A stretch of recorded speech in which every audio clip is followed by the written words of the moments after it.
Assalamualaikum warahmatullahi wabarakatuh. Waalaikumsalam. Waalaikumsalam. Oke, bagaimana kabarnya adik-adik pada hari ini? Baik, Bu. Alhamdulillah baik. Oke, sebelum memulai materi, saya harap adik-adik on cam dan bisa memperhatikan materi yang saya jelaskan dengan baik. Nah, saya ingin bertanya, hari ini sudah masuk pertemuan berapa? Kelima, Bu. Sudah masuk pertemuan kelima. Baik, pada materi kali ini saya akan menjelaskan materi tentang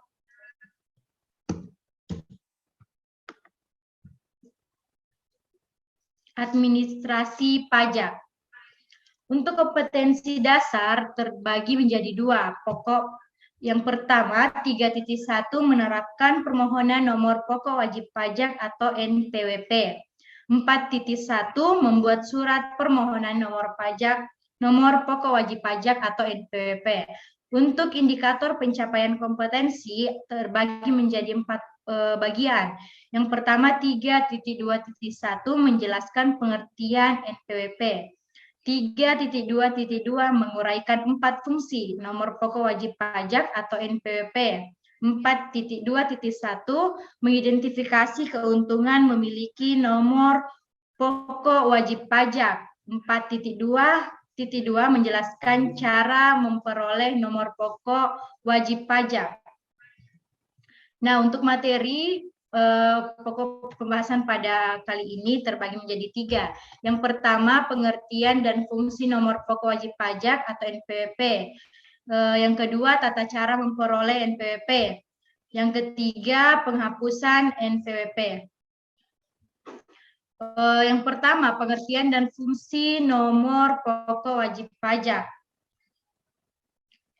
Nomor pokok wajib pajak bisa disingkat dengan NPWP adalah yang diberikan kepada wajib pajak sebagai tanda pengenalan aktivitas wajib pajak dalam melaksanakan hak dan kewajiban perpajakannya. Fungsi NPWP sebagai sarana dalam administrasi perpajakan yang dipergunakan untuk pribadi dan badan. Selain itu, fungsi NPWP sebagai sarana administrasi perpajakan untuk badan atas nama sama operasi atau joint operation dan instansi pemerintah. 2. Tata cara memperoleh NPWP. Secara elektronik melalui e-regression. A. Mengisi formulir pendaftaran wajib pajak pada aplikasi regresi yang tersedia Direktorat Jenderal Pajak di pajak.go.id. Bagian B, mengirimkan dokumen yang disyaratkan ke KPP yang wilayah kerjanya meliputi tempat tinggal atau tempat kedudukan ataupun tempat kegiatan usaha wajib pajak. Yang bagian C, pengiriman dokumen yang disyaratkan dapat dilakukan dengan cara mengunggah atau upload salinan digital atau soft copy dokumen melalui aplikasi e-regression atau mengirimkan dengan menggunakan surat pengiriman dokumen yang telah ditandatangani. Bagian D, dokumen-dokumen tersebut paling lambat 14 hari kerja sudah diterima oleh KPP. Bagian E, apabila dokumen yang disyaratkan ini telah diterima secara lengkap, KPP menerbitkan bukti penerimaan surat secara elektronik.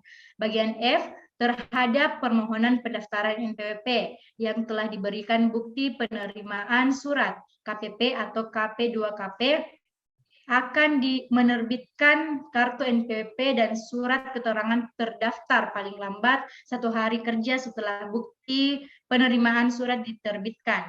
Bagian G, kartu NPWP dan surat keterangan terdaftar disampaikan kepada wajib pajak melalui pos tercatat. Bagian H, pastikan alamat yang Anda cantumkan pada formulir pendaftaran wajib pajak adalah benar dan lengkap. Secara langsung terbagi menjadi 7 bagian. Yang pertama, permohonan secara tertulis dengan mengisi dan menandatangani formulir pendaftaran wajib pajak. Bagian B, permohonan tersebut harus dilengkapi dengan dokumen yang disyaratkan. Bagian C, permohonan secara tertulis disampaikan ke KPP atau KP2KP yang wilayah kerjanya meliputi tempat tinggal atau tempat kedudukan atau tempat kegiatan usaha wajib pajak. Bagian D, penyampaian permohonan secara tertulis dapat dilakukan secara langsung melalui pos atau melalui perusahaan jasa ekspedisi atau jasa kurir. Bagian E, setelah seluruh persyaratan permohonan pendaftaran diterima KPP atau KP2KP secara lengkap, KPP atau KP2KP akan menerbitkan bukti penerimaan surat.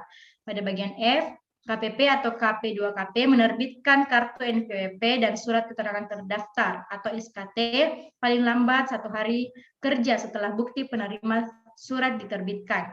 Dan yang terakhir, NPWP dan SKT akan dikirimkan melalui pos tercatat. Pada bagian poin 3, yaitu penghapusan NPWP.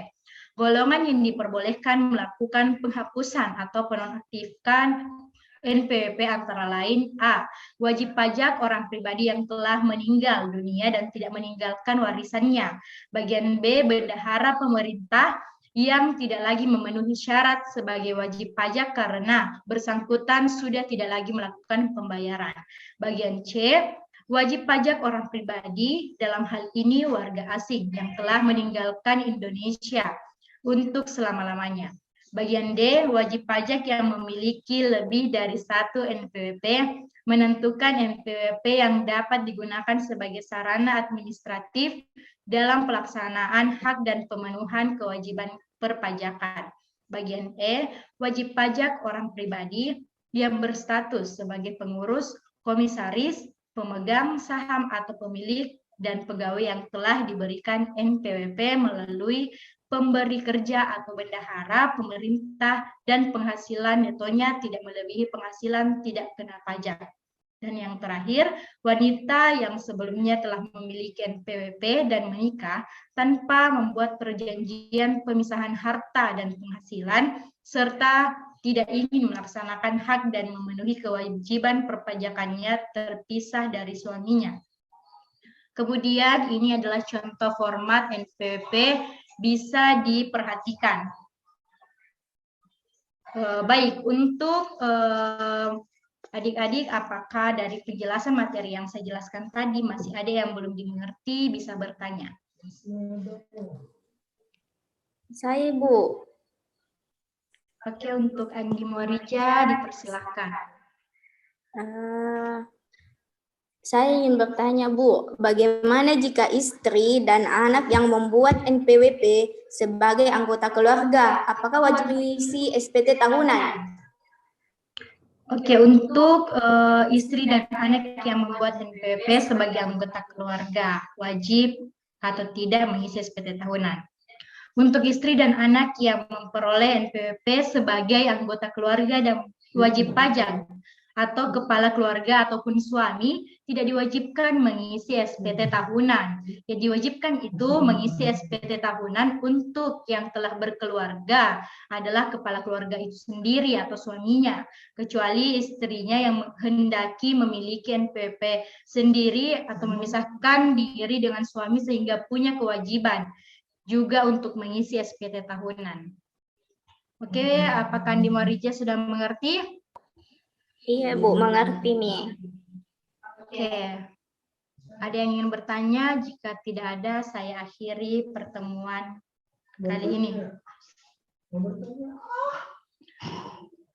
Saya yang mana di sini Ketinya? Saya, Bu. Saya minta untuk absensinya bisa dikirimkan saya pribadi yang hadir atau dan tidak hadir.